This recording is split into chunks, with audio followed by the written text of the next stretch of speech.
And this is why you should always have a pair of pliers with you. Put it on them. And how they're just really handy if you drive trucks or just anything in general. Doesn't matter what it's for.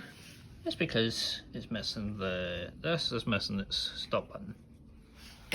So you just put your pliers in.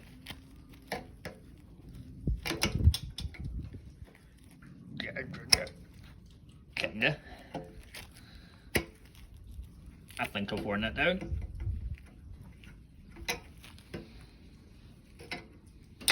There we go.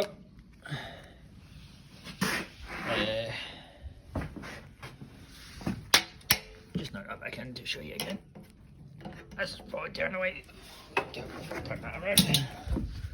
It's got more space. Just pull up and that's it up. A good handy tip with pliers, how to take your stop button out.